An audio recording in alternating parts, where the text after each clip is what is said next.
கண்டுபிடித்தவர் யாருன்னா கலீலியோ. அந்த கலீலி என்பவர் அவர் கண்டுபிடித்த நிக்கோலஸ் கோபர்னிக்கஸ் கண்டுபிடித்த அந்த சூரியனை சுற்றித்தான் எல்லா கோள்களும் சுழல்கின்றன என்ற ஒரு தத்துவத்தை பறைசாற்றியவர் அவருடைய மாணவரான கலீலியோ என்பவர். யோசித்து பார்க்கிறோம். அந்த நிக்கோலஸ் கோபர்னிக்கஸ் பிறந்ததும் இந்த பிப்ரவரி 19ஆம் நாள். இது ஒரு அறிவியல் சிறந்த நாளாக இருக்கிறது. தமிழ் மொழிக்கு சிறந்த தமிழ் தாத்தா என்று அழைக்கப்படக்கூடிய உவே சாமிநாதன் அவர்கள் பிறந்த நாளாக இருக்கிறது. அப்படிப்பட்ட ஒரு அற்புதமான நாளில் இந்த ஒரு பட்டிமன்றத்தை ஏற்பாடு செய்திருக்கிறார். ஏன்னா அப்படியே தலைப்புக்கு வந்துடணும். அப்படியே பேசிட்டு நல்லா எப்பயா தலைப்புக்கு வருவது கேட்கிறாங்க. சீக்கிரமா சட்டு கூட்டம் தலைப்புக்கு வாங்க அப்படின் போது ஒரு அருமையான தலைப்பு, வாழ்வில் வசந்த காலம் அந்த காலமா இந்த காலமா. நான் இப்போது தலைப்புக்குள்ள நான் போகல. ஏன்னா இப்ப நாங்க நிறைய அனுபவம். நான் அணி பேச்சாளரை பேசிட்டு போது நடுவரே பூராத்தையும் பேசி விட்டுருப்பார். நான் பாயிண்ட்ஸா எழுதி வச்சிருப்பேன். அவர் பேசுறது பூரா அடிச்சுக்கிட்டே வந்துக்கிட்டு நல்லா இருக்கியா நீயே பேசி முடிச்சியா கோவப்பட்டு இறங்கிட்டே ஒரு நாள் தான். அதனால ஆரம்பத்துல இவங்க என்ன சொல்றாங்கன்னு கேட்டுட்டு அதுக்கப்புறம் தான் நம்முடைய கருத்துக்களை நம்ம சொல்லலாம்னு ஒரு முடிவு பண்ணியிருக்கோம். அப்ப அந்த காலம் தான் ரொம்ப வசந்த காலம். வசந்தமான வேற ஒண்ணும்ல, மகிழ்ச்சி சந்தோஷமா இருந்தது. அந்த காலமா இந்த காலமா அப்படின்னு ஒரு பட்டிமன்றம். அதுல பேசுறதுக்கு அந்த காலமே என்று பேசுவதற்கு 2 பேர், இந்த காலமே என்று பேசுவதற்கு 2 பேர்.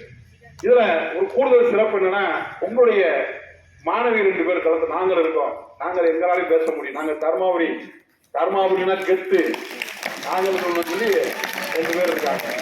இப்ப அந்த காலமே என்று அணி தலைமை இருப்பதற்கு முத்துக்குமார் அவர்கள், அரசு பள்ளி ஆசிரியர். அவர் சொன்னார் இல்லையா, நாள்தோறும் 63 நாயன்மாரை பற்றி டெய்லி சொன்னார். அவர் தான் சொன்னார். எனக்கு நாயன்மாருக்கு சம்பந்தம் இல்லை, நான் ஆழ்வாரை பின்பற்றக்கூடியவன். இருந்தாலும் நாள்தோறும் நமக்கு அரசு பள்ளியில உங்க தலைமை ஆசிரியருடன் பணியாற்றியவர் நாயன்மார்களை சொல்லக்கூடிய முத்துக்குமார். நல்ல அரசு பள்ளி முதுகலை தமிழாசிரியர். நிறைய டிஎன்பிசி கோச்சிங் சென்டர்ல ஒரு 5000 பேருக்கு மேல அரசு பள்ளியில சேர்ந்தவர். தமிழ்நாட்டில் உள்ள அரசு அலுவலகங்களை எப்படியாவது இவர்கிட்ட படிச்ச ஒரு மாணவர் இருப்பாரு. அதனால அந்த காலத்து ஆள் மாதிரியே இருக்காரு. அதனால அந்த காலத்தை பத்தி என்ன சொல்லாருன்னு பார்க்க போறோம். அதே அணியை வலு செய்வதற்கு அந்த கே சுபமலர், இந்த சுபமலர் என்ற பெண்மணி, இவங்களும் அந்த காலத்தை உங்கள் பள்ளியை சார்ந்த சுபமலவிழி அவங்களை எந்திரிமா வணக்கம் வருவாங்க. ஒரு கையெழுத்தை கொடுத்துருங்க, நான் பேச போறாங்க. அதெல்லாம் இல்ல, இந்த காலம் ஆளை பார்த்தாலே பாத்தீங்கன்னா இந்த காலத்து ஆள் மாதிரியே இருக்காரு. மெடிக்கல் ரத்து மாதிரியே இருக்காரு பாத்தீங்களா. சன் டிவி, ஜெயா டிவி, இப்ப கூட சன் டிவில இந்த காமெடி ஜங்ஷன் திருப்பி போட்டே இருக்காரு. நல்லா ஓவியம் வரைவாரு, நல்லா கரகாட்டம் ஆடுவாரு, நல்லா குச்சிப்புடி ஆடுவாரு, நல்லா பரதநாட்டியம் ஆடுவாரு, நல்லா நகைச்சுவை பேசுவாரு, பாடுவாரு. அற்புதமான பன்முக கலைஞன் தம்பி சித்தேந்திரன் அவர்கள் இந்த காலம் தான் என்று பேசுவதற்கு வந்திருக்காரு. அதுக்கப்புறம் பிரியதர்ஷினி, இந்திரா பிரியதர்ஷினி, நம்முடைய மாணவி, உங்கள் பள்ளி மாணவி, 8ஆம் வகுப்பு மாணவி, 12ஆம் வகுப்பு மாணவி. ஆமா, 12ஆம் வகுப்பு மாணவி பிரியதர்ஷினி இந்த காலம் என்று பேச வந்திருக்காங்க. இந்திரா காந்தியுடைய முழு பேரு இந்திரா பிரியதர்ஷினி. அவங்க ஞாபகம், அவர்கள் அற்புதமாக பேச காத்திருக்காங்க. அதனால பேசுவது இவர்களுடைய கடமை. நீங்க நல்லா, நான் உங்களே தான் கவனிச்சுட்டு இருப்பேன். நீங்க எதெல்லாம் ரசிக்கிறீங்க, எப்படி கைது ரசிக்கிறீங்க, அந்த பாயிண்ட்ஸ் தான் குறிப்பிடுப்பேன். கேட்பது உங்கள் கடமை. இது 2 பேரும் பேசி கடைசியில ஒரு முடிவுக்கு நம்ம வருவோம். அப்ப இந்த தீர்ப்பு உங்களுக்கு கடைசியில கொடுக்கணும். அதனால பட்டிமன்றம் இப்பொழுது தொடங்க போகிறது. தலா 15 நிமிடம் ரொம்ப முக்கியம். நான் அப்பப்போ மைக் தட்டுவேன். நீ வாட்டுக்கு அவரோட புலப்பலாம் தட்டிக்கிட்டே நினைக்கக்கூடாது. ஆமா, சுப மலர் விழி அந்த காலம். அதாவது நீங்க ஒரு 15 நிமிடம் அது மூலம் ரொம்ப தாண்டி போயிடக்கூடாது. சில பேருக்கு சைக்கிள் ஏற தெரியும், இறங்க தெரியாது. ஒருத்தர் சுத்திக்கிட்டே இருந்தா சைக்கிள் நாள் கணக்கில் மாச கணக்கில் ஏண்டா சுத்தணும் இறங்க தெரியலையே அப்படின்னா அது மாதிரி இருக்கக்கூடாது. அதனால அற்புதமாக வாழ்வின் வசந்த காலம் அந்த காலமே என்று தனது அணியினுடைய வாதத்தை முதலில் தொடங்குவதற்கு சுப மலர்விழி என்று உங்களுடைய பள்ளி மாணவி ஏதோ தன்னுடைய பேச்சை தொடங்குகிறார்.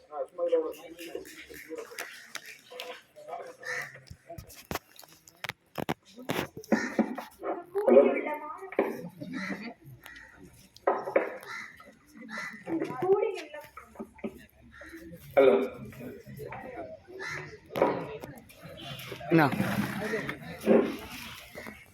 இங்கு கூடியுள்ள மாணவர் செல்வங்களுக்கும் நடுவர் அவர்களுக்கும் ஆசிரியர் பெருமக்கள் அவர்களுக்கும் என் இனிய மாலை வணக்கத்தை தொடங்கிக் கொண்டு என் தலைப்புக்குள் செல்கிறேன். நான் இங்கு வாழ்வில் சிறந்த காலம் அந்த காலமா இந்த காலமா என்ற தலைப்பில் பேச வந்துள்ளேன். வாழ்வில் சிறந்த காலம் அந்த காலம் தான் நடுவர் அவர்களே. அந்த காலத்துல இந்த காலத்துக்குரிய பாட்டவே கண்ணதாசன் எழுதி வச்சிருக்காரு. உயர்ந்த இடத்தில் பரமசிவன் கழுத்தில் இருந்த பாம்பு ஏற்றது கருடா சொல் யாரும் இருக்கும் இடத்தில் இருந்து கொண்டால் எல்லாம் சௌக்கியமே. கருடன் சொன்னது அதில் அர்த்தம் உள்ளது. உயர்ந்த இடத்தில் இருக்கும் போது உலகம் உன்னை மதிக்கும்.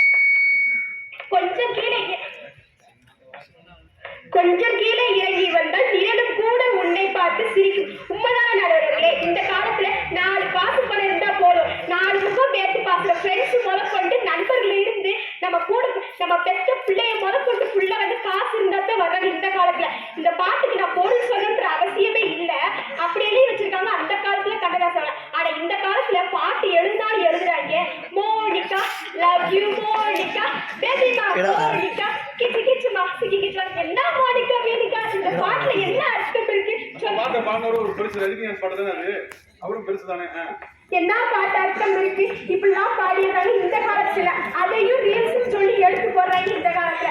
அந்த காலத்துல கேப்ப என்ன வரகு என்ன சாப்ப என்ன சோளம் என்னன்னு சொல்லி நல்லா காடுகளில் இந்த கீரையெல்லாம் செஞ்சு 100 வருஷம் வரைக்கும் ஆரோக்கியமா வாழ்ந்தாங்க. ஆனா இந்த காலத்துல நல்லா பிரெஞ்சு ஃப்ரைஸ்ன்றாங்க, பர்கர்ன்றாங்க, பீஸான்றாங்க, எல்லாம் தின்னுட்டு 25 வயசு வீட்டுல பாப்பா குழம்பு செஞ்சாலே போதும். அம்மா அவங்க ஏய் பாப்பா குழம்பா ஈஸுன்னு எனக்குலாம் வேணாம், எனக்கு முட்டை ரைஸ் செஞ்சு வை, எக் ரைஸ் செஞ்சு வை, இல்லைன்னா லெமன் சாப்பாடு செஞ்சு வை, எனக்குலாம் வேணாம் அப்படின்றாங்க இந்த காலத்துல. இப்படிலாம் சாப்பிட்டு செஞ்சுட்டு 25 வயசு 35 வயசு தாண்டதான் சொல்லணும். கேட்டா ஒரு புல் ஸ்டாப் வச்சுவாங்க. நல்லவங்களும் அந்த காலத்துல கொஞ்சம் வந்து வாழ்வாங்க, கெட்டவங்க ரொம்ப நாள் வாழ்வாங்க. அப்ப அந்த காலத்துல கேழ்வரகு கம்பு பிளாஸ் செஞ்சு 100 வருஷம் அந்த வாழ்ந்தவங்க எல்லாம் என்ன கெட்டவங்கள இல்ல நடுறவர்களே? எல்லாம் ஒடுக்க பண்பற்றிய உணவு முறைதான். ஆனா இந்த காலத்துல ஒண்ணு கண்டுபிடிச்சாங்க போனுன்னு. அந்த போனுன்னு சொல்லி ஒண்ணு கண்டுபிடிச்சாங்க. எந்த இடத்துல கண்டுபிடிச்சாங்கன்னு தெரியல. பிறக்கிற குழந்தையில இருந்து இறக்குற பாட்டிகள் வரைக்கும் போனு. அந்த காலத்துல நம்மகிட்ட இருந்து நம்மகிட்ட ஒரு கஷ்டமா இருந்தாலும் சரி, என்ன வந்தாலும் சரி 4 மனுஷன் கிட்ட பேசி தீர்த்துக்குவோம். ஆனா இந்த காலத்துல 4 ரூமுக்குள்ள உட்காந்துட்டு இந்த போனை தாய்நப்பு இல்லாம இருந்து வைக்கிற பொழுது கூட இந்த போன் இல்லாம இருக்க மாட்டாங்க. அந்த காலத்துல நிலாவை பார்த்து போன் பாடம் போய் இந்த பக்கத்துல செல்ல குட்டி எங்க போச்சு அப்படின்னு சொல்லி ஒரு பாட்டை போட்டு சின்ன வயசுல இருந்து இப்படியே ஊட்டிட்டு போய் 15 வயசு ஆனா என் மக்களே படிச்சாலே முடிக்கிற வாழ்க்கை இல்லைன்னா குடும்பம் படிக்காது அப்படின்றாங்க இந்த காலத்துல. அப்ப அந்த காலத்துல போய் படிக்க சொன்னா எப்படி படிக்கிறீங்க பிள்ளைய? எல்லாம் இந்த போன் தான் காரணம். அது இந்த போன்ல ஆன்லைன் கிளாஸ் ஓபன் பண்ணாங்க அந்த கொரோனா டயத்துல. இந்த அது ஓபன் பண்ணாங்க. ஒரு சார் கேட்கிறாரு பாடலாம் நடத்திட்டு, என்னப்பா நான் சொன்னதோட புரிஞ்சுச்சா அப்படின்னு ஒரு கிழவி சொல்றாங்க. எப்பா என் பேராண்டி விளையாட போயிட்டேன், நீ வந்த பிறகு என்கிட்ட வந்த பிறகு சொல்லு அது வரைக்கும் போன ஆஃப் பண்ணு அப்படின்றாங்க. அந்த ஸ்மார்ட் கிளாஸ்லாம் வந்து அந்த கொரோனா டைத்துல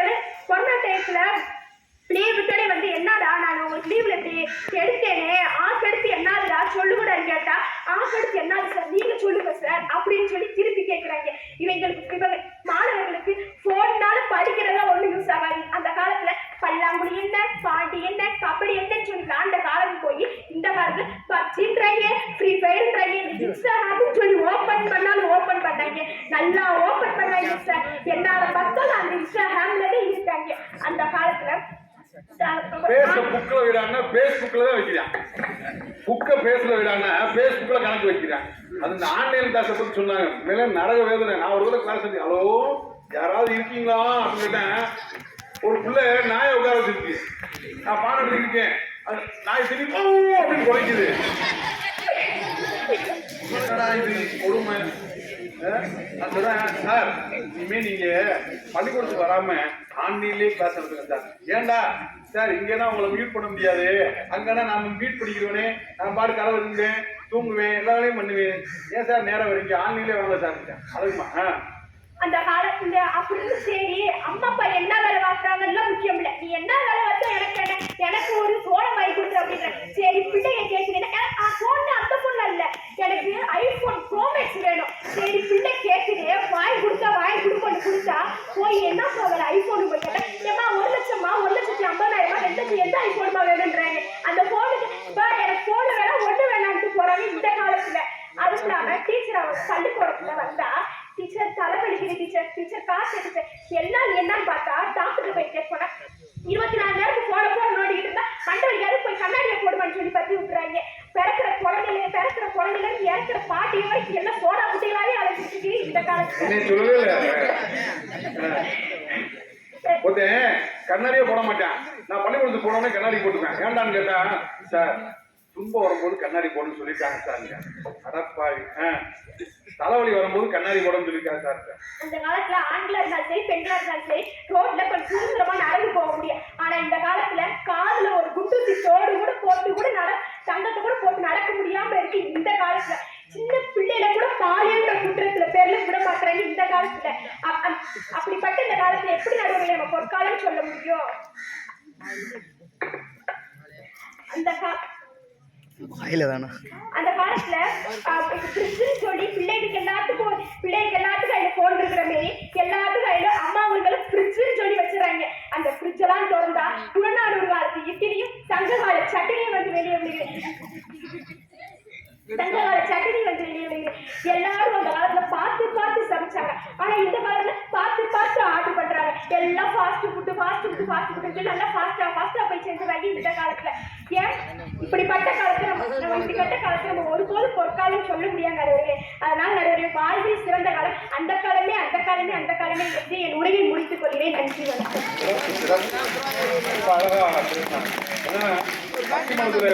முதல் ஆளா பேசுறது ரொம்ப கஷ்டமான ஒரு காரியம். ஏன்னா அதுல அற்புதமான நல்ல நல்ல கருத்துக்களை சொன்னாங்க. இங்க செல்போன் எவ்வளவு பெரிய தலைவலியா இருக்கு. ஒரு பக்கம் நிறைய சலுகை வசதிகள் இருந்தாலும் கூட போன் இல்லாம யாராலும் இருக்க முடியும். நிறைய போன் வந்தா வீட்டுக்குள்ள ஒரு போன் இருக்கும், எல்லாரும் உள்ள ஓடி வருவாங்க. நீங்க போன் வந்து ஆளாலும் வெளியே ஓடுறாங்க. ஒவ்வொருத்தரும் ஒரு கல்யாண வீடு, இள வீடு, எங்க போனாலும். ஆனா ஒரு கல்யாண வீட்டுல உட்கார்ந்துருக்கோம், பேச முடியல, போன் வருது. ஒரு இள வீட்டுல உட்கார்ந்துருக்கோம், பேச முடியல. ஒருத்தர் முடியல பார்க்க போயிருக்கோம், அங்கேயும் போன் வருது. ஒரு பாட்டி முடியல பார்க்க போயிருக்கோம், திடீர்னு ஒருத்தங்க போன்ல ரிங் வச்சுட்டேன். தோழியா என் காதலியா யாரடி, நான் கிளவிடா போடான்னு. எந்த பாட்டு ரிங் டோனா வைக்கிறான், எங்க போனா என்ன வரும், பஸ்லயா சத்தமா, கண்டக்டர் டிரைவரு யாரை பார்த்தாலும் ஒரு போன் இல்லாத ஆட்களே இல்லை. ஒரு அறிவியல் சாதனத்தை எப்படி பயன்படுத்துறாங்க. இந்த காலம் எவ்வளவு மோசமா இருக்கு. அந்த காலத்துலலாம் வீட்டு கடிதம் வரும். அந்த பிள்ளைங்க பிறந்த காலத்துலலாம் கடிதம் இருந்துச்சான்னு தெரியல. சொந்தக்காரங்க ஒரு லெட்டர் போடுவாங்க. அம்மா நல்லா இருக்காங்களா, அப்பா நல்லா இருக்காங்களா, இன்னல் லெட்டரு. மாடு கறி நல்லா இருக்கா, நாய் எப்படி இருக்கு, சாப்பிட்டீங்களா, படிச்சீங்களா, மார்க் எப்படி, அந்த லெட்டர் எல்லாரும் படிச்சு பார்ப்போம். அவ்வளவு சந்தோஷமா இருக்கும். திருப்பி நாம ஒரு பதில் கடி வைப்போம். ஒரு பொங்கல் வாழ்த்து, ஒரு கிறிஸ்துமஸ் வாழ்த்து, ஒரு லெட்டர் அனுப்புவோம். அப்படி ஒரு ஆசையா போயிடும். நீங்க கல்யாண பத்திரிக்கை கூட வாட்ஸ்அப் அனுப்பிடுறாங்க. உடனே இவன் ஜிபேல மொய் அனுப்பி விட்டான், முடிச்சுட்டாங்க. வாட்ஸ்அப்ல பத்திரிக்கை, ஜிபேல மொய், புறா கதையை. இந்த காலத்துல என்ன இருக்கு கேட்கிறாங்க. அருமையான கேள்வி. ஒரு உணவு பேர் வாயில் நுழையாத பேரை பீட்சாங்கிறான். வேற மாதிரி காதுல விழுகுது. அதை போய் எப்படா சாப்பிட முடியும்? என்ன அப்புறம் மாதிரி அவங்க சொன்னாங்க எக் ரைஸ், முட்டை ரைஸ் தான். எக் ரைஸ் வேற, முட்டை ரைஸ் வேறையாமா? ஆமா. அதனால அந்த மாதிரி ஒரு ஃப்ரைட் ரைஸ் என்னடான்னா, வெந்த சோத்த சட்டில வறுத்தா அது பேர் ஃப்ரைட் ரைஸ். வறுத்தா வண்டு மாதிரி இருக்கு. எங்க பாப்பா எப்ப பார்த்தாலும் ஃப்ரைட் ரைஸ் தான் பிடிக்கும். ஏமா மத்தியானம் சோறு வச்சிருப்பாயம்மா, இதை போய் காசு கொடுத்து வாங்கிக்கிறேம்மா, கேட்க மாட்டாங்க. இப்போ உணவு முறை மாறிடுச்சு. ஒரு ஹெல்த்தியான ஃபுட் இல்லை. வரகு திணை எப்படிலாம் சாப்பிட்டு வாழ்ந்தாங்க. இன்னைக்கு அந்த உணவு முறை மாறிடுச்சு. ஒரு பாதுகாப்பு இருக்கா கேட்டாங்க. அருமையான கருத்துக்களை தூக்கி வச்சிருக்காங்க. அப்ப வாழ்வின் பொற்காலம் அந்த காலம் தான். புறநானூறு இட்லி, தங்கலைக்க சட்னி அடிக்கிறாங்க. ஃப்ரிட்ஜினோட கண்டுபிடிச்சிருக்காங்க. இந்த வச்சு செய்யறது மாதிரி செஞ்சு வைக்கிறது. வீட்டுக்காரமா ஊருக்கு போயிடுச்சு, 10 நாள் வரல. திடீர்னு ஒரு நாள் எடுத்து, ஏமா இந்த 14ஆம் தேதி போட்டு ஒரு குழம்பு வச்சிருக்கேன், அதை நீ ஊத்திக்கிறவான்னு கேட்டேன். அது அடுத்த வாரம் 14ஆம் தேதிக்கு அவசரப்பட்டாதீங்க அப்படின்னு. ஒரு வாரத்துக்கு செஞ்சு வச்சுது. என்னத்துக்காக? ஃப்ரிட்ஜு, வாஷிங் மிஷின் இதெல்லாம் வந்தது. எப்படி ஒரு மோசமான நிலைமை. டேட் போட்டு குழம்பு வச்சு சாப்பிட்றோம். இன்னைக்கு வாழ்க்கையை உணவு முறை மாறிடுச்சு. செல்போன் வந்துருச்சு. எவ்வளவு ஒரு பாட்டுல கூட நல்ல பாட்டுகள் இல்லை, எவ்வளவு மோசமான பாட்டுகள் வருது அப்படின்னு ரொம்ப அழுத்தமான, சரியான, அற்புதமான கருத்துக்களை எல்லாம் அன்பு மாணவி சொல்லியிருக்காங்க. இதுக்கப்புறம் இந்த பக்கம் இவங்க பேசுவாங்களா, அப்படி ஓடிவாங்களான்னு நினைச்சேன். இருந்தாலும் பதில் சொல்றதுக்கு நாங்க முடியும் சார், நாங்க வரோம் சார். அந்த பிரியதர்சினி வாழ்வின் வசந்த காலம் இந்த காலம் தான் என்று தன் கருத்துக்களை ஆணித்தரமாக வைத்து வருகிறார். எல்லாம் வல்ல இறைவனை வணங்கி நீதி வலுவா நடுவர் அவர்களுக்கும், சூரியன் போல் அமைந்திருக்கும் தலைமை ஆசிரியர் அவர்களுக்கும், கோள்களாக அமர்ந்திருக்கும் ஆசிரியர் அவர்களுக்கும், நட்சத்திரங்களாக அமர்ந்திருக்கும் நம் மாணவர் அவர்களுக்கும், சிறப்பு பேச்சாளர் அவர்களுக்கும் என் முதற்கண் வணக்கத்தை தெரிவித்துக் கொள்கிறேன். வாழ்வில் வசந்த காலம் அந்த காலமா இந்த காலமா என்ற தலைப்பில் இந்த காலமே என்று பேச வந்துள்ளேன். வாழ்வில் பொற்காலம் அந்த காலமா இந்த பொற்காலமா? அந்த காலத்துல எங்கெங்க வாழ விட்டாங்க? வாழ்றதே ஒரு போர்க்களமா தானே இருந்துச்சு. நடுவர் அவர்களே, ஒரு காலத்துல சங்க இலக்கியம், புறநானூறு, இதிகாசம் இதெல்லாம் நம்ம எப்படி தெரிஞ்சுக்கிட்டோம்? ஒண்ணு தாத்தா பாட்டி சொல்லி தெரிஞ்சுக்கிட்டோம், இல்லாட்டி புத்தகத்துல படிச்சு தெரிஞ்சுக்கிட்டோம். இந்த காலத்துல இவங்கதான் ராமர், இவங்கதான் கண்ணன், இவங்க இப்படித்தான் இருந்தாங்கன்றத நம்ம நேரடியா பார்த்து தெரிஞ்சுக்கிறோம். இது எத்தனை பெரிய சிறப்பு இல்லையா நடுவர் அவர்களே? அப்புறம் சொல்றாங்க, அவங்க என்ன சொல்ல வராங்கன்னா, டிவில ராமாயணம் போடுறாங்க பாத்தீங்களா? ராமாயணம் போட்டா ராமர் இப்படித்தான் இருப்பாரு, லட்சுமணன் இப்படித்தான் இருப்பாரு. அந்த நம்ம நேர பார்க்க வாய்ப்பு. அனுமார் இருப்பாரு தெரியுமா? குரங்கு மாதிரி இருக்குல்ல, இவர்தான் அனுமார் இப்படித்தான் இருப்பாரு, கர்ணன் இப்படி. டிவில பார்த்து தெரிஞ்சுக்க முடியலையா? Very good. அப்புறம் சொல்றாங்க, ஒரு காலத்துல திரைப்படத்துல அறம் இருந்துச்சு, திரைப்படம்ன்ற பேர்ல அறம் இருந்துச்சுன்னு சொல்றாங்க. ஆனா இந்த காலத்துல திரைப்படமே அறன்ற பேர்ல விண்ணுலகளை பறக்கிறத விட மண்ணுக்குள்ள விழுந்த ஒரு குழந்தையை எப்படி காப்பாத்தலாம்ன்ற விஞ்ஞானத்தை சொல்லித்தாராங்க. இது சிறப்பு இல்லையா நடுகிறவர்களே? அப்புறம் சொல்றாங்க, அந்த காலத்து பாட்டுல அர்த்தம் இருந்துச்சு. ஏன் அந்த காலத்து பாட்டுல அர்த்தம் இருந்துச்சுன்னு சொன்னா இந்த காலத்துல அர்த்தம் இல்லைன்னா நடுகிறவர்களே இருக்கும். ஒரு சில பாட்டு இருக்கும், அது எங்க வைப்புக்காக. ஆனா நடுகிறவர்களே, நான் தினமும்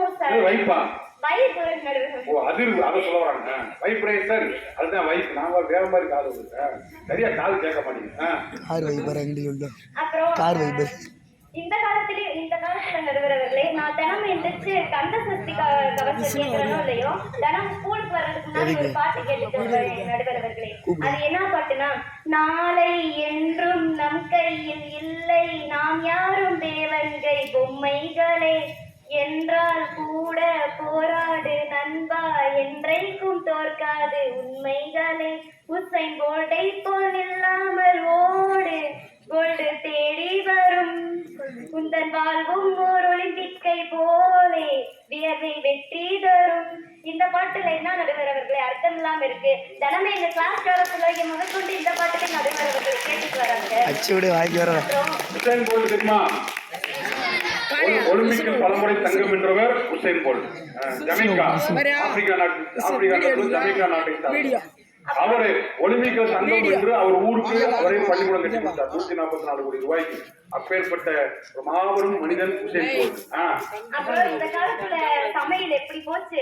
அந்த காலத்துல பெண்கள் பார்த்து சமைச்சு கொடுத்தாங்க. சட்னி வருதான், புறநானூறு இட்லி வருதான். அடேங்க அப்பா நடுவர் அவர்களே, இன்னைக்கு கணவன் மனைவி 2 பேரும் வேலைக்கு போய் சம்பாதிக்கக்கூடிய சூழல் இருக்கு. அதனாலதான் நாங்க சொல்றோம், டைம் இருக்கிறப்பெல்லாம் குக் பண்றோம், டைம் இல்லாதப்பெல்லாம் புக் பண்றோம். ஒரு அம்மா வீட்டுல போய், என்னம்மா குக் பண்றியானே? இல்லங்க புக் பண்ணிருக்கேன். என்னம்மா வெந்துட்டு இருக்கானே? இல்ல வந்துகிட்டு இருக்கு. இந்த ஜொமேட்டோ, ஜியோ, அது இங்க எங்க ஊருக்கு ராயப்பட்டிக்கு வந்துருச்சு. சிங்கப்பூர்னு ஒரு ஹோட்டல் பாளையத்துல உத்தமபாளையத்துல இருக்கு. அங்க 500 ரூபாய்க்கு சாப்பாடு எடுத்தோம்னா எங்க ஊர் கரிசக்காட்டுக்கு இங்க வந்துடும், வயலுக்கு வந்துடும். ஆனா 500 ரூபாய்க்கு புக் பண்ணா தான் கொண்டு வந்து தருவாங்க. இப்ப வீட்டுக்கே சாப்பாடு வந்துருது. இந்தியாவில் முதல் பெண் மருத்துவரா இருந்தவங்க டாக்டர் முத்துலட்சுமி ரெட்டி. ஒரே ஒரு பெண் மருத்துவமனை. ஆனா அந்த நிலையை அவங்க அடையிறதுக்குள்ள அவங்க பட்டு பாடறிக்கி அப்பப்பப்பா. இன்னைக்கு வீதிக்கு ஒரு முத்துலட்சுமி டாக்டர் உருவாகிட்டு இருக்காங்க. இது எத்தனை பெரிய மலர்ச்சி இல்லையா நடுவர் அவர்களே? அருமை. முத்துலட்சுமி ரெட்டி பள்ளிக்கூடத்துல படிக்கும் போது ஒரே ஒரு பெண், 70 ஆண்கள். இதுல என்ன பிரச்சனைனா, ஒரு பெண் இருந்ததுனால இவங்களுடைய படிப்பு கெட்டுன்னு இந்த 70 ஆண்களுடைய அப்பா அம்மா போய் கம்ப்ளைண்ட் பண்றாங்க. இந்த பொண்ணு வந்து போறதுனால இவங்க மனசு டிஸ்டர்பன்ஸ் ஆயிரும், இவங்க படிக்க முடியாது, இந்த பொண்ணை படிக்க வர சொல்லாதீங்க அப்படின்னு சொல்லி டிஸ்டர்பன்ஸ் சொல்றாங்க. ஆனாலும் அந்த வெள்ளை அதிகாரி என்ன சொல்றாரு, அதனால வந்தாலும் பரவாயில்லை, நடுவில் ஒரு ஸ்கிரீனை போட்டு விட்டு இந்த பக்கம் முத்துலட்சுமி ரெட்டியை படிக்க வச்சாங்க. பெண் கல்வின்றது இன்னைக்கு எவ்வளவு பெரிய விஷயம். எங்க பாட்டி பள்ளிக்கூடத்துக்கு போக முடியவில்லை, என் அம்மா கல்லூரிக்கு போக முடியவில்லை, ஆனால் என் மகள் இன்று பல்கலைக்கழகத்தில் படிக்கிறான்னு சொன்னா அது இந்த காலத்துல தானே. அருமை. படிச்சா ஐடி கம்பெனி, படிக்கலாட்டி நைட்டி கம்பெனி, எங்கேயாச்சும் போய் எங்க வாழ்க்கையை நிலைநிறுத்திக்கிறோன்ற காலம் இந்த காலம். ஒரு காலத்துல வெறும் உப்பு புளிக்கு கணக்கு சொல்லி நாட்டின் நிதிநிலை அறிக்கையை சமர்ப்பிக்கக்கூடிய அளவுக்கு வளர்ந்து இந்த காலம் பொற்காலம் இல்லையா? அடுப்பூதும் பெண்களுக்கு படிப்பதற்குன்னு சொல்லி அடுப்பங்கரையிலே பூட்டி வச்சிருந்தாங்க. நம்ம எதிரணி தோழி அவர்களே, அந்த காலத்துல மாதிரி பூட்டி வச்சிருந்தா இப்ப என்ன இவ்வளவு அழகா பேசிருப்பீங்களா?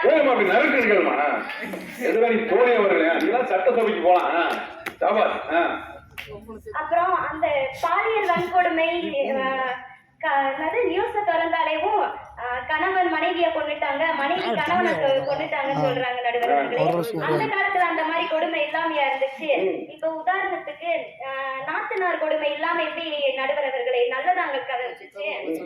இப்ப சொல்றாங்க எது சொன்னாலும் அப்படியே கூகுள்ல சர்ச் பண்ணி பாத்துட்டு வந்துடுறான் அப்படின்ட்டு. நீங்க அந்த காலத்துல மாதிரி படிச்சுனே பாடம் நடத்துவேன்னு சொன்னா கிளைக்கிலே பாடம் நடத்தணும். அதனால பீச்சுல சீட் எடுத்துக்கிட்டு இருக்கும். நீங்க என்ன சொல்றீங்களோ அதுவும் அது திரும்ப சொல்லும். கீன்னு சொன்னா மறுநாள் அது கீன்னு சொல்லும். பயாலஜின்னு சொல்றீங்களோ அதுவும் வந்து பயாலஜின்னு சொல்லும். ஆனா இப்ப அப்படி இல்லை நடுவர் அவர்களே. நீங்க ஒரு வார்த்தை சொன்னா மறுநாள் அதை கூகுள்ல சர்ச் பண்ணி பார்த்துட்டு வந்து 4 கேள்வி கேட்போம். இந்த அறிவு வளர்ச்சி உங்களுக்கு பிடிக்கலையா? அதேமா பயாலஜி சரி ஏதோ இருக்கு. அப்புறம் ஏதோ ஒரு பையன் சொன்னானா படிச்சா ஜெயிலு எடுத்தா பெயில் அப்படின்னு இந்த செமஸ்டர் பெயில்னு சொல்லி வீட்டுக்கு அனுப்பியிருக்க வேண்டியதானே. இன்னைக்கு இருக்கிற பசங்க எல்லாம் படிச்சு அமெரிக்கா ஆஸ்திரேலியான்ட்டு எங்கேயோ போய் இன்னைக்கு இருக்கிற ஜெனரேஷன் அவ்வளவு சூப்பரா வளர்ந்துட்டு இருக்கு நடுவர்களே. ஒரு காலத்துல அடிப்பட்ட ஒருத்தனுக்கு ரத்த தானம் பண்ணணும்னா கூட ஐயோ ரத்த தானம் பண்ணணுமா சொத்தே அழிஞ்சு போயிரும் வேணாம் சொல்லுவாங்க. ஆனா இந்த காலத்துல ரத்த தானம் பண்ணா ஒரு ஆளு ரத்த தானம் பண்ணா 3 உயிர் வாழ்ந்துட்டு இருக்கு நடுவர் அவர்களே. இந்த ரத்த தானத்தை 3 மாசத்துக்கு ஒரு வாட்டி ரத்த தானம் பண்ணலான்ட்டு கியூல நின்று ரத்த தானம் பண்ணிட்டு இருக்காங்க. இந்த வசதி எங்க நடுவர் அவர்களே அந்த காலத்துல இருந்துச்சு. இப்ப இயற்கையை காப்பாத்த போராடினாங்க. எங்க போராடினாங்க? சேவ் ட்ரீம் பேப்பர்ல எழுதி வச்சுட்டு வீதியா போனாங்க. அதை பார்த்ததுக்கு அப்புறம் தான் 4 மரத்தை சேர்த்து வெட்டினாங்க. சும்மா போராடும் எழுதி வச்சிருந்தா களத்துல வேற என்ன வேலை செஞ்சீங்க? இந்த காலத்துல இமெயில் ஒண்ணு வந்திருக்கு. 4 தட்டு தட்டி அனுப்புனா 1 செகண்ட்ல உலகம் ஃபுல்லா அந்த இமெயிலை கண்டுபிடித்தவன் தமிழன்.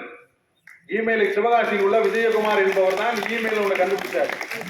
யோசிச்சு பாருங்க, எங்க மாமா சவுதி அரேபியா 40 வருஷத்துக்கு முன்னாடி அந்த இமெயில் இல்ல. அவர் லெட்டர் எழுதினார்னா 1 மாசம் கழிச்சு தான் எங்களுக்கு வந்து சேரும். நாங்க ஒவ்வொருத்தரா எழுதி லெட்டர் போட்டு அவருக்கு அனுப்புவோம். 1 மாசம் கழிச்சு தான் அவர் போகும். இன்னைக்கு அப்படி இல்லை. இன்னைக்கு அமெரிக்காவில் இருக்க நண்பன் அவர் இமெயில் தட்டானா அடுத்த செகண்ட் நீங்க கேட்கப்பட்டிக்கு வந்து சேர்ந்துருது. எல்லா ஊருக்கும் வந்து சேரும். அப்படிப்பட்ட இமெயில் வசதியை கண்டுபிடித்த ஒரு தமிழர் இருந்தது மிகப்பெரிய பெருமையா இருக்கிறது. சூப்பர். அப்புறம் அந்த காலத்துல வேலைக்கு போனாங்களா, கஷ்டப்பட்டு சம்பாதிச்சாங்களா, தங்கம் வாங்கினாங்களா, வெள்ளி வாங்கினாங்களா? அந்த காலத்துல நீங்க கல்வியை கொடுத்தீங்களா? பெண்கள் அடுப்பங்கரையில போட்டு பூட்டி தானே வச்சிருந்தீங்க. இந்த காலத்துல நைட்டு 12 மணி ஆனாலும் பெண்கள் தைரியமா தாங்க நடமாடுறாங்க. எப்படி தற்காப்பு கலைன்ற ஒண்ணை கத்துக்கிட்டு. அப்புறம் நடுவர் அவர்களே ஒரே ஒரு கருத்து சொல்லிக்கிறேன். இந்த தலைப்புல இருக்கிற பட்டிமன்றத்தை நீங்க 100 வருஷத்துக்கு முன்னாடி வச்சிருந்தாலும் சரி, 100 வருஷத்துக்கு பின்னாடி வைக்க போறதா இருந்தாலும் சரி, நம்ம என்னைக்கு முன்னோக்கி தான் போவோமே தவிர என்னைக்கு பின்னோக்கி செல்ல மாட்டோம். எனவே வாழ்வின் பொற்காலம் இந்த காலமே என்று கூறி வாய்ப்புக்கு நன்றி தெரிவித்து விடைபெறுகிறேன். என்ன செய்யப்படான்னு நினைச்சேன். எப்பயுமே முன்னாடி கேர் கொடுத்தாயே போவ, ரிவர்ஸ் டிவைஸ் போட்டா போவ அப்படி ஒரு கேள்வி கேட்கிறாங்க. ரிவர்ஸ் போட்டு எவ்வளவு தூரம் போக முடியும்? அருமையான கேள்வி. நீங்க அறிவியல் எவ்வளவு டெக்னாலஜி வளர்ந்துருக்கு, பெண்கள் எவ்வளவு தூரத்துக்கு போயிட்டாங்க. நீங்க திரௌபதி முர்மு அவங்கள சொல்லுமா, நீ நிதியமைச்சரை சொல்லிக்கிட்டு இருக்க, நாட்டுடைய தலைவரே குடியரசுத் தலைவரே திரௌபதி முர்மு. அந்த அம்மா கொஞ்சம் கலரா இருப்பாங்க. என்ன விஷயம் கேட்டீங்கன்னா நல்ல கலர். அப்போ திரௌபதி முர்மு என்பவர்கள் ஒரு பழங்குடி இனத்தை சார்ந்த ஒரு பெண்மணி. அவங்க கிராமத்துல அவங்கதான் முதல் பட்டதாரி. அதான் அவங்க முதல் பட்டதாரியாக இருந்து அந்த பழங்குடியின மக்கள் சேர்ந்த ஒரு பெண்மணி ஒரு ஜட்ஜா இருக்காங்க. மகாலட்சுமி என்று சேர்ந்த ஒரு பழங்குடி இனத்தை சேர்ந்த பெண்மணி ஒரு மிகப்பெரிய ஒரு பள்ளிக்கூடத்தை நடத்தி தலை சிறந்த ஒரு பெண்மணியா இருக்காங்க. இன்னைக்கு அடுப்போதும் பெண்களுக்கு படிப்பதற்கு பட்டங்கள் ஆழ்வதும் சட்டங்கள் செய்வதும் பாரினில் பெண்கள் நடத்தணும் என்று பாரதி சொன்னாங்க இல்லையா? அப்ப நீங்க பெண்கள் எவ்வளவு உயர்ந்த நாட்டுடைய ஆளுகின்ற ஒரு தலைமை பதவியாகட்டும், விமானம் ஓட்டுவதாகட்டும், ரயில் ஓட்டுவதாகட்டும், எல்லாத்திலையும் பெண்கள் தலை சிறந்து நிற்கிறாங்களே. ஒரு காலத்துல நீங்க எங்க பெண்களை படிக்க வைப்பீங்க? சின்ன வயசுலேயே கல்யாணம் கொடுத்துட்டீங்களே, வாழ்க்கை வீணாக்கிட்டீங்களே. அருமையான ஒரு கேள்வி கேட்டீங்க. அது மாதிரி ரத்த தானம் வேணுமா? நீங்க வாட்ஸ்அப்ல தகவல் கொடுத்தா போதும். இன்னைக்கு ஒரு கம்யூனிகேஷன் எப்படி வந்திருக்கு, நீங்க எவ்வளவு நல்ல விஷயங்கள்லாம் வந்திருக்கு, எவ்வளவு முன்னோக்கி செல்கிறோம், இதெல்லாம் நீங்க பார்க்க மாட்டீங்களா என்று தன்னுடைய அணியினுடைய வாதத்தை ரொம்ப ஆணித்தனமா வச்சிருக்காங்க. இனிமே இந்த கட்சி கொஞ்சம் டவுன் ஆயிடுச்சு, என்ன செய்ய போறாங்கன்னு தெரியல.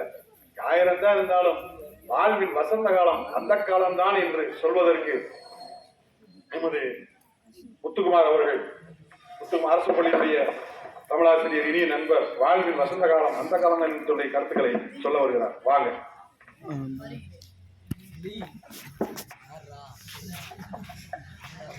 எங்கள் வாழ்வும் எங்கள் வளமும் மங்காத தமிழர்கள் சங்கே முழங்கு. அருமையான இந்த இனிய நன்னாளிலே அரசு மேல்நிலைப் பள்ளி தருமபுரியில் இன்று சிறப்பாக நடைபெற்றுக் கொண்டிருக்கக்கூடிய இந்த தமிழ் கூடல் நிகழ்வில் வாழ்வின் வசந்தம் அந்த காலமா இந்த காலமா என்ற இந்த சிந்தனை பட்டிமன்றத்தை துவக்கி வைத்து தலைமை பொறுப்பேற்றிருக்கக்கூடிய பள்ளியினுடைய ஆற்றல் மிகு தலைமை ஆசிரியர் ஐயா திரு அந்தோணி அமல்ராஜ் அவர்களுக்கும், அருமையான இந்த நிகழ்ச்சியை ஒருங்கிணைத்து சிறப்பாக செயல்பட்டுக் கொண்டிருக்கக்கூடிய பள்ளியினுடைய முதுகலை தமிழாசிரியர் அருமை நண்பர் திரு பத்மகுமார் அவர்களுக்கும், பள்ளியினுடைய இருபால் ஆசிரியர் பெருமக்களுக்கும், அன்பிற்கினிய மாணவ செல்வங்களுக்கும், இந்த சிந்தனை பட்டிமன்றத்தினுடைய நடுவராக பொறுப்பேற்று இந்த பட்டிமன்றத்தை சிறப்பாக நடத்தி கொண்டிருக்கக்கூடிய நடுவர் முனைவர் அன்பிற்குரிய சகோதரர் திரு யாழ் ராகவன் அவர்களுக்கும், வாழ்வின் வசந்தம் அந்த காலமே என்ற அணியில் சிறப்பாக வாதிட்டு சென்றிருக்கக்கூடிய உங்கள் பள்ளியினுடைய மாணவி செல்வி சுபமலவிழி அவர்களுக்கும், வாழ்வின் வசந்தம் அந்த காலமே என்று தெரிந்திருந்தும் வந்தாக இந்த காலத்தில் மாட்டிக்கொண்டிருக்கக்கூடிய வாதிட்டு அமர்ந்திருக்கக்கூடிய உங்கள் பள்ளியினுடைய 12ஆம் வகுப்பு மாணவி செல்வி பிரியதர்ஷினி அவர்களுக்கும், அன்றைக்குரிய அன்பு தம்பி பன்முக கலைஞர் ஜிதேந்திரன் அவர்களுக்கும் எனது இனிய வணக்கத்தை உருவாக்கி கொள்கிறேன். நடுவர் அவர்களே, அந்த காலத்திலாம் இப்படி இருந்துச்சு, இந்த காலம் இப்படி இருந்துச்சு, 2 வருஷம் ஒரு ஒப்பீட்டோட ஆரம்பிச்சிருந்தாங்க. இப்போ அவங்கதான் ஒரு கேள்வி கேட்க வேண்டியது இருக்கு. நடுவர் அவர்களே, வசந்தம் அப்படின்றது எது? வசந்த காலம் அப்படின்னா மகிழ்ச்சி நீங்க பொதுவாக சொன்னீங்க. ஆனா வசந்தம் அப்படின்னா என்ன அர்த்தம் அப்படின்னா, இப்போ ஒரு இலையுதிர் காலம் இருக்குன்னா இந்த இலையுதிர் காலத்துல கூட இலைகள் பூரா ஒதுந்துடும். அது வசந்த காலம் தான், நல்ல பூக்கள் எல்லாம் பூத்துருக்கும். இந்த வாழ்க்கையில ஒன்று நல்லா யோசித்து பார்க்கணும். நம்ம நல்லா இருக்கப்ப நம்ம கூட, நம்ம செல்வ செழிப்போட இருக்கப்ப நம்ம கூட இருக்கிறது மட்டும் உண்மையான நட்பு கிடையாது. நம்ம கஷ்டப்படுறப்ப யார் நம்ம கூட நிற்கிறாங்கன்றது முக்கியம். அது மாதிரி வசந்த காலம் எதுன்றதுக்காக ஒரு வார்த்தை சொல்லியிருந்தாங்க. இலையுதிர் காலத்திலும் கூட இந்த மரத்திற்கு தண்ணீரை தரக்கூடிய வேறு மாதிரி இருக்கணும். நடுவர்களே, அந்த காலத்துல உறவுகளுக்கு முக்கியத்துவம் கொடுத்தாங்க, நட்புக்கு உறவுகளுக்கு முக்கியத்துவம் கொடுத்தாங்க. நீங்க சொன்னீங்க அழகா இங்கிலாந்து லெட்டரு, போஸ்ட் கார்டு போட்டாங்க. அந்த மாதிரி வீட்டுக்கு உறவுகளாம் அந்த காலத்துல திண்ணை கட்டியிருப்பாங்க. எதுக்காக? வீட்டுக்கு வந்தக்கூடிய விருந்தினர்கள் ஓய்வு இருக்கிறதுக்காக. இன்னைக்கு எந்த வீட்டுல திண்ணை இருக்கா? வீட்டுக்கு விருந்தினர்கள் வந்தா கூட அவங்களோட போன் கொடுத்து அந்த வீட்டுல ஆள் கொடுப்பாங்க. இதெல்லாம் சொல்லாம இருக்கீங்க அப்படின்பாங்க. நடுவர்கள் அப்படி அழகான ஒரு நகைச்சுவை சொல்லுவாங்க. சங்க காலத்துல இருந்து ஒரு பழக்கம் இருக்கான். அந்த காலத்துல வீட்டுல காக்கா கத்துனா என்ன சொல்லுவாங்க? விருந்தாளெல்லாம் வரான்னு சொல்லுவாங்க. வீட்டுல காக்கா கத்துனா விருந்தாளெல்லாம் வருவாங்களா? காதல் கரைந்தால் விருந்தினர்கள் வருவாங்க, சங்க இலக்கியம் சொல்லிச்சு. ஆனா இன்னைக்கு அப்ப ஒரு பையன் கேட்டுக்க, அப்ப எப்ப விருந்தினர்கள்லாம் அவங்க வீட்டை விட்டு போவாங்க அப்படின்னப்ப, எதுக்கு எத்தனா போவாங்கன்னு, எதுக்கு எத்தனா போவாங்க? காக்கா கத்துனா வருவாங்க, எப்ப கத்துனா போவாங்க. உங்க ஆப்பா கத்துனா எல்லாம் போயிருவாங்க, காக்கா கத்துனா எல்லாம் வீட்டுக்கு வருவாங்க. வீட்டுல வச்சு 2-3 நாளுக்கு மேல போச்சுன்னா அவங்க ஆக்கா கத்துனா வீட்டை விட்டு போயிருவாங்கடா அப்படின்னா. அது மாதிரிதான் இன்னைக்கு இந்த காலத்துல இருக்கக்கூடியவங்க பணத்துக்கு தான் முக்கியத்துவம் கொடுக்குறாங்க. அதோட பணம் தான் இன்னைக்கு முக்கியம். ஆனா அன்னைக்கு அப்படி இல்ல. காசு, பணம், மணி அதான் முக்கியம். ஓடு வேண்டாம் மேடையில கால மேல அந்த மாதிரி அந்த